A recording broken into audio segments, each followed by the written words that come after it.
तो जनाब, आज की जो खबर है वो ये है कि इलोन मस्क साहब जो हैं उन्होंने ऐलान कर दिया है, ट्विटर पर ट्वीट किया है कि वो इंडिया जा रहे हैं और इंडिया में उनकी मुलाकात होगी भारतीय वजीर आजम नरेंद्र मोदी साहब से। हम लोगों से बहुत आगे है वो, हम लोग तो कुछ भी नहीं है, वो लोग तो, वो भारत जो है 100 में फिर 99% आगे है। क्या बात कर रही है, बिल्कुल सही कह रही हूँ मैं, बिल्कुल सही कह रही हूँ। आप लोग खुद देख लें वहाँ की मैनेजमेंट कैसी है। 12-1 बजे आप सो के उठते हैं, रात 2 बजे तक आपका काम चलता है, आपने तो काम करना ही नहीं है। सुबह 9 बजे उठ के भी 8 बजे उठ के भी हम बैठे रहते हैं कि भाई अब क्या करें। तो कहते हैं कि हम बड़ी हार्ड वर्किंग कौम है और पाकिस्तान में जो है टैलेंट कूट कूट के भरा हुआ है और हम इंडियन से ज्यादा टैलेंटेड है। हाँ, वो तो मैं भी बचपन से कह रहा हूँ कि मैं सुपरमैन हूँ, लेकिन हो तो नहीं गया ना। ये बहुत इंपॉर्टेंट इसलिए है क्योंकि एलोन मस्क एक बिग अनाउंसमेंट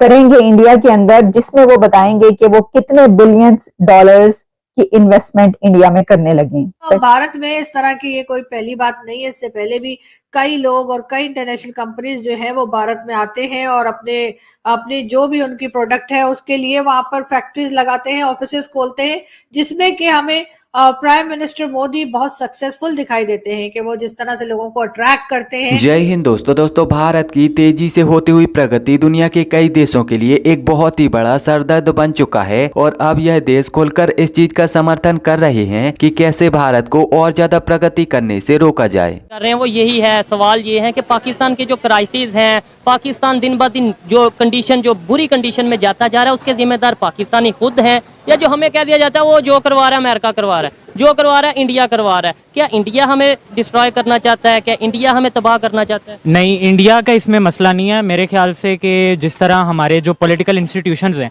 उनकी बुनियाद जब हमने रखी है वही हमने ऐसी बुनियादों पे रखी है जो आज मॉडर्न वर्ल्ड के साथ चल ही नहीं सकती। 20वीं सदी के अंदर हमारा जो पॉलिटिकल इंस्टीट्यूशंस थे वो बने हुए हैं, आज तक ना हमने कवानीन बदले हैं, ना ही उन इंस्टीट्यूशंस को रिफॉर्म करने की कोशिश की है। तो मेरे ख्याल से बजाय इसके कि आप बाहर किसी को इसके लिए आप कहो कि जी वो बंदे ने करवाया है या उसने करवाया है, हमें अपने अंदर आज देखना चाहिए और अपने इंस्टीट्यूशंस को रिफॉर्म करने की कोशिश करें। ठीक है, 1947 से अगर स्टार्ट लें, हम बात करें कहाँ पे आके हमने गलतियाँ करनी स्टार्ट की। अगर हिस्ट्री के हवाले से बात करेंगे, हम हिस्ट्री का एक ये क्वेश्चन करते हैं, किधर से पॉइंट आउट करिए कि किस जगह पे जाके, कौन से सन में जाके, कौन से ईयर में हमने मिस्टेक्स करना स्टार्ट की जिसकी वजह से हम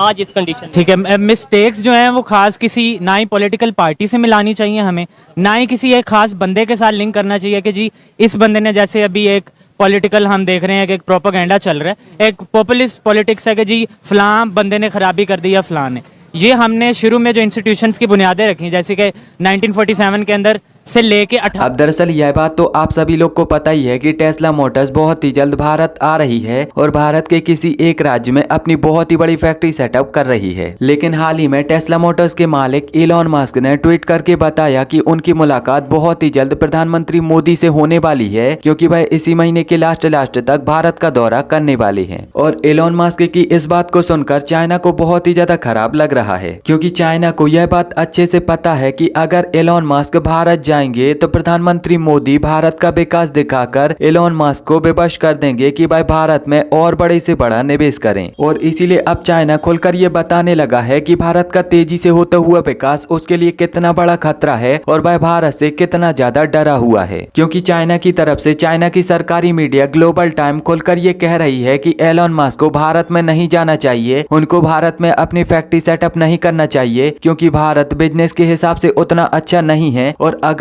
इलॉन मस्क भारत में अपनी फैक्ट्री सेटअप करते हैं तो इसकी वजह से भविष्य में इलॉन मस्क को बहुत ही बड़ा खामियाजा भुगतना पड़ सकता है। माना कि भारत की अर्थव्यवस्था फिलहाल चाइना से छोटी है, लेकिन चाइना को यह बात अब अच्छे से पता चल चुकी है कि अगर भारत ऐसे ही विकास करता रहेगा और ऐसे ही बड़ी बड़ी कंपनियां चाइना में अपनी फैक्ट्री बंद करके भारत जाएंगी तो बहुत ही जल्द भारत चाइना से कई मामलों में आगे निकल जाएगा। तो अब चाइना पूरी तरह से डर चुका है और अब वो बिल्कुल भी नहीं चाहता कि एप्पल के बाद टेस्ला जैसी जो बड़ी कंपनी है वो भी भारत में अपनी फैक्ट्री सेटअप करे और चाइना में अपनी फैक्ट्री बंद कर दे। आपसे भी सवाल करते हैं, इतना कुछ तरक्की कर रहा है पाकिस्तान, मेट्रो बन गई, सारा कुछ बन गया, मगर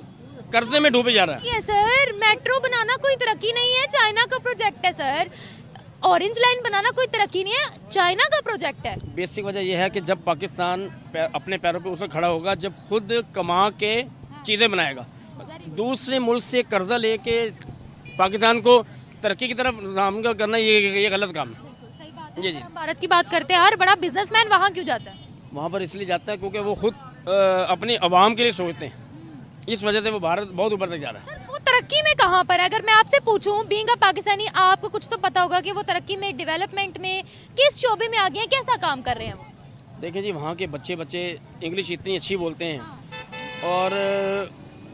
जो हम देखते हैं वीडियो, भारत तो अभी हम कभी गए नहीं हैं, जो वीडियो में देखते हैं उससे तरक्की है कि वहाँ की महंगाई कम है, वहाँ गुर्बत है, मगर पाकिस्तान में गुर्बत है, मगर वहाँ तरक्की है। सर हम IMF के पास जाते हैं, वो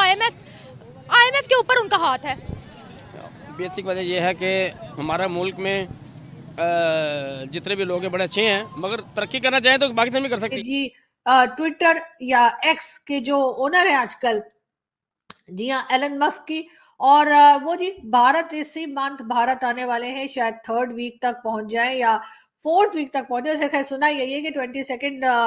अप्रैल तक उन्होंने आना है, और वो वहां पर मजीद एक फैक्ट्री लगाने की बात भी कर रहे हैं। पीएम मोदी के साथ उनकी मुलाकात होगी और साथ साथ $3 बिलियन की इन्वेस्टमेंट लेकर आ रहे हैं। अब भारत में इस तरह की ये कोई पहली बात नहीं है, इससे पहले भी कई लोग और कई इंटरनेशनल कंपनीज जो है वो भारत में आते हैं और अपने अपनी जो भी उनकी प्रोडक्ट है उसके लिए वहां पर फैक्ट्रीज लगाते हैं, ऑफिसेस खोलते हैं, जिसमें कि हमें प्राइम मिनिस्टर मोदी बहुत सक्सेसफुल दिखाई देते हैं कि वो जिस तरह से लोगों को अट्रैक्ट करते हैं, यानी डिफरेंट कंट्रीज की जो मल्टीनेशनल कंपनीज है उन्हें भारत में अट्रैक्ट करने में, उन्हें भारत में लाने में, और उन्हें ये यकीन दिलाने में कि उनका सामान, उनका ऑफिस, उनका जितनी कंपनी है, उनका पैसा, हर चीज सिक्योर है। भारत में किसी को ये डर नहीं होता कि पैसा लगाया तो डूब जाएगा, या अगर उनके स्टाफ वहां गया तो मार दिया जाएगा, जो कि पाकिस्तान में हमने देखा है कि इस किस्म की प्रॉब्लम्स रही है, और पाकिस्तान इस तरह की प्रॉब्लम्स के ऊपर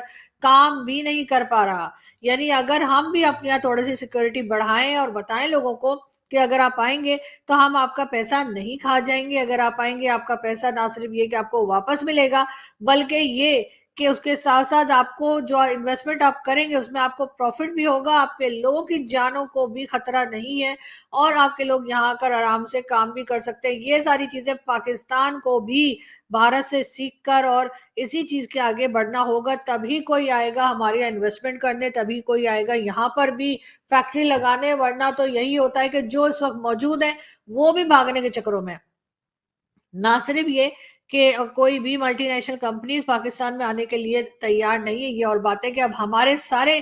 जो पॉलिटिशियंस हैं, खासतौर पे वो जो कि जिन्होंने गवर्नमेंट बनाई है, वो बार बार हमें ये कहते हुए दिखाई देते हैं कि जी हम तो चाहते हैं कि लोन ना लें बल्कि लोग इन्वेस्टमेंट करें आके, तो उसके लिए आपको पहले सिक्योरिटी फोर्सेस को बताना होगा कि जी आपने सिक्योरिटी देनी है, आपने मटर नहीं छीलने, तब जाके कोई काम हो पाएगा। लेकिन बहरहाल अभी तक तो पाकिस्तान में ऐसा होता हुआ दिखाई नहीं दे रहा। ना सिर्फ ये कि कोई मल्टीनेशनल कंपनीज को तो खैर क्या ही बात करें, हम तो ये देख रहे हैं कि जो पाकिस्तानी हैं, जो पाकिस्तान के ही लोग हैं, वो भी अपना पैसा कहीं